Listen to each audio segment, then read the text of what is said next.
بسم اللہ الرحمن الرحیم۔ میں خانہ کعبہ کے سامنے کھڑی دعا مانگ رہی تھی۔ وہیں ایک لڑکا اپنی ماں کو حج کروانے لایا تھا۔ وہ اسے کندھے پر بٹھائے طواف کروا رہا تھا۔ تبھی وہ عورت اونچی آواز میں دعا کرنے لگی کہ جلد ہی میرا بیٹا مر جائے۔ میں یہ سن کر کانپ گئی اور اس عورت سے پوچھا کہ تم اپنے بیٹے کے لیے بد دعا کیوں کر رہی ہو؟ تو اس نے جو کچھ مجھے بتایا اس نے میرے پاؤں تلے سے زمین نکال دی، کیونکہ اس کا بیٹا تو دراصل ہر سال کی طرح اس سال بھی حج کے لیے جانے والے لوگوں کا بہت زیادہ رش لگا ہوا تھا۔ ہر طرف لوگوں کا ہجوم ہی ہجوم نظر آ رہا تھا۔ جہاں تک نظر دوڑاؤ وہاں لوگ ہی لوگ نظر آتے تھے۔ کبھی کبھی میں سوچتی تھی کہ حج بھی کتنی خوبصورت عبادت ہے۔ دنیا کے تمام امیر غریب کالے گورے غرض ہر ایک میں فرق ختم کر کے رکھ دیتا ہے اور تمام لوگوں کو ایک ہی جگہ پر ایک ساتھ کھڑے ہونے کا موقع دیتا ہے، جس سے اس بات کا اندازہ ہوتا ہے کہ اللہ تعالیٰ کے نزدیک ہر انسان برابر ہے، چاہے وہ امیر ہو یا غریب، کالا ہو یا گورا، بادشاہ ہو یا فقیر، سب کے سب اللہ تعالیٰ کے نزدیک برابر ہیں۔ اور حج جیسے فریضے کو انجام دیتے ہوئے سب کے سب ایک ساتھ کھڑے ہو جاتے ہیں۔ مجھے بھی کئی سالوں سے حج پر جانے کا بہت زیادہ شوق تھا۔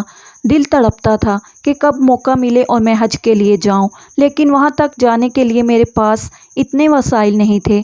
میں ایک معمولی سی گورنمنٹ ٹیچر تھی، تنخواہ بہت ہی زیادہ کم تھی۔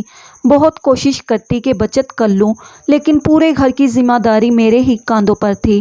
میرے ابا معذور تھے، اس لیے کوئی کام کاج نہیں کر پاتے تھے۔